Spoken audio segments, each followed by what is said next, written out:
Welcome back to AutoKnerd. Today, we're going to hit pause on sales techniques, the closing strategies, feature walkarounds, all of it. We're going to throw it in the dumpster for this episode. This episode is going to be completely different. It's not even about cars. It's about you. You're not just a salesperson. You're a human being doing one of the most human being things on this planet. You're interacting with other people. You're in the business of people. You've been told over and over again to act like a machine, live up to these metrics. And that's the problem that we're going to try to solve today, is how to retain your ability to still be a human being and still be able to maintain these metrics that we're told to meet so we can be just simply a cog in the machine. How do we do this without losing our sense of self? Let's rewind history a little bit here. The first salespeople, they weren't salespeople. This was just simply people bartering with their neighbors to try to help everybody else out, being neighborly. Even then, the deal wasn't about the item. Yeah, the item was just transactionary, but it was about building trust. It was about building a mutual need and a relationship with that person that you were helping out, letting them know that, hey, I am here for you if you need it. And that individual comes back many times over.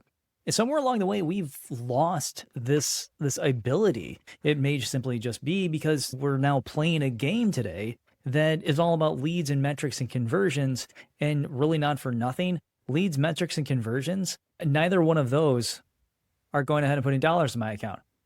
Follow me on this one. It's not sold. It's not sold. It's not sold. But I'm not saying that those are a waste of time. I'm simply saying that the real superpower isn't in any of those.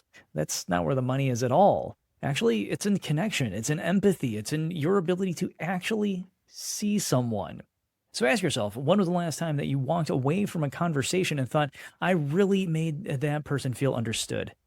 That's the gold standard of doing business with other people, is that people do business with people they know, like, and trust, which means we got to give them a reason to trust us. And almost everybody that's walking on this planet loves to talk about themselves. They love to talk about their life. And it's the easiest way for us to establish trust with somebody.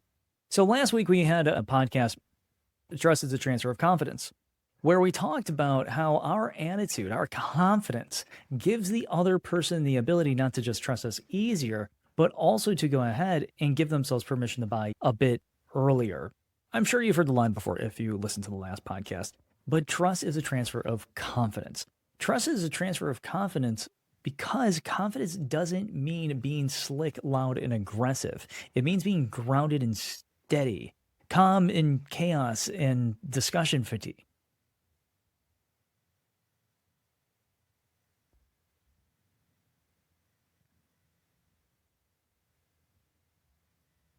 This is you going ahead and working with the customer and having a backbone, right? Think about two consultants here. One needs the deal. The other, well, they need the customer to feel at peace, drop the anxiety wall.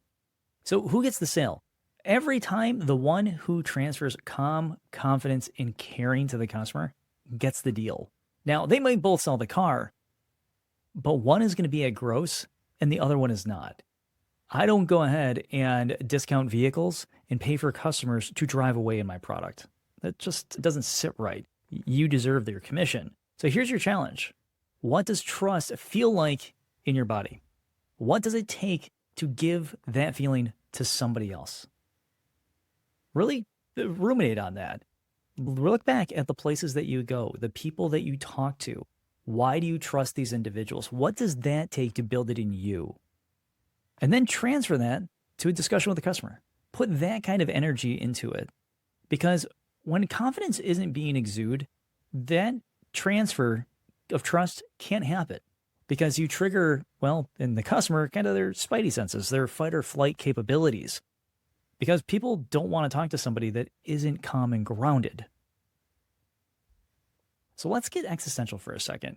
We say humanity is special, but we have absolutely no idea what we are. And it seems like as the days move on, more and more news comes out and we become more and more confused. But we do know this, is that human beings are story makers. We're pattern seekers.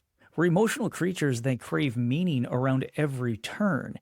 And yet We act like transactional robots with pay plans. But the truth is that you're not a sales board. You're not a commission slip. You're a meaning maker in a world starving for that meaning. I mean, heck, why does the vast majority of social media even exist? People are looking for something to latch onto. So let's give them the ability. The next time somebody walks onto your lot, remember this, they're not just buying a car. They're looking for safety, freedom, identity. They're looking to be seen. Your job isn't just about to sell the product, it's to reflect their story back to them and to help them believe that there is a better version of it around the corner. Again, it's not about selling the product. The product just gets them in front of you. It's about taking their story and amplifying it for them, and giving them the confidence to go ahead and trust that the decision that they're about to make is the best possible decision that they could possibly afford to come up with. Let me tell you about Marcus. Marcus was 3 months into this job. He got on in. He was hired over in Texas. He worked his tail off in the following years. But I remember when he was new, he told me this little story just about this, a woman that came on in.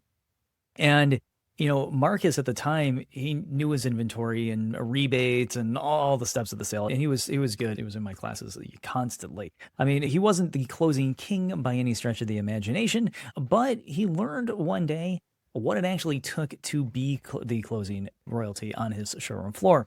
And so one day, this single mom comes on in, and she was nervous, flustered, clearly overwhelmed with just life in general. And Marcus simply just greeted her, offered her water, and said, "Hey, come on in, take a seat real quick. Hey, what kind of day are you having?"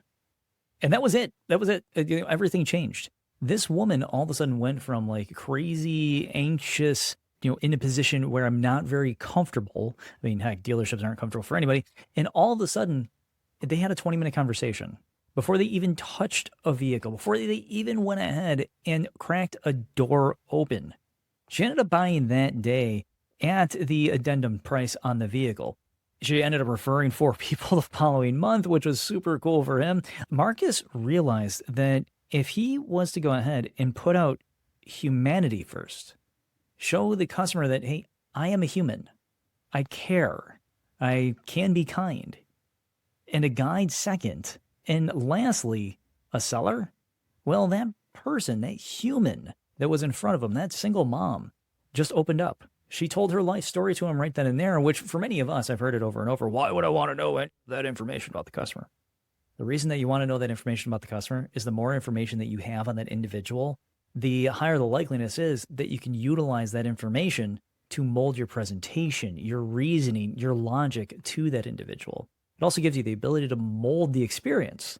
And Marcus knew that right then and here. As soon as he asked that question and everything changed, the text message came on in, "Dude, I just asked her how she was, and boom, here's what happened. Is this normal?" And I said, "Yeah, that's how humans work." So let's build on that. Let's get serious here, because this playbook is completely wrong. You got the road to the sale, and you got stupid idiots out there going, "Find the hot buttons." Here's the deal.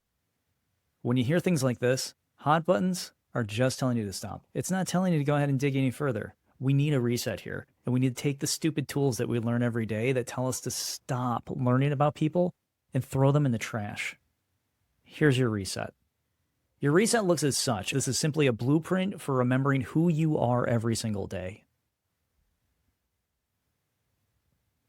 Start with awe, not urgency. The person in front of you, realize the fact that there is something special about them. They are unique, they are different, they are not you. And they're sure as heck not the person that you talked to before who was just a complete jerk. This person is entirely different. They have no memory of what the previous 3 to 50 customers that you had were. They have no memory of your crappy month that you may be going through. What they do have, though, is somebody sitting in front of them that they're looking to build trust with. They're looking for the reason why I should buy the car. So start off with awe. Get to know who that person is. Treat them like they matter and treat them like you actually give a crap. Go secret shopping. It is appalling how many consultants out there won't put their best foot forward or refuse to because somebody told them, if you simply sell the car, you get a paycheck. And they don't understand all the little intricacies that go on into it. Like if you're nice, people end up paying more money. It's kind of a weird thing. Second thing, ask what they fear, not what they want. wants lead to, specs and you going ahead and going, well, this much horsepower here and the turbo works this way and the gasoline injection works like this. And it leads for people like myself to go, well, Henry Ford in 1914 and heptane, and here comes the rabbit hole. So don't go that way. Start off with something a little bit different. Start off with reaching a hand out and letting the customer know, hey, I'm here for you. Ask for something like, hey, what do you fear about the car? Like, there's a lot of new stuff coming on these new vehicles. Is there anywhere that were like the struggle bus that you could foresee it hitting you? I just want to make sure that either A, we're not going to go too far into that stuff. B, I can avoid that stuff. Or C, I can make you far more comfortable with the new items in the vehicles so you feel a lot more confident in your car.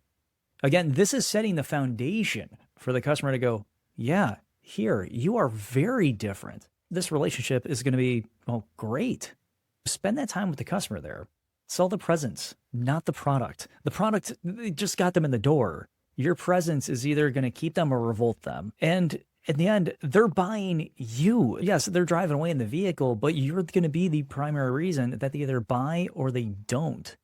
So make that version of you steady and curious and kind. Somebody that's able to dig into the conversation politely, but not scared to ask the pressing questions that actually have value to them. For example, during needs assessment, what can you realistically pay based on the vehicle that you're driving?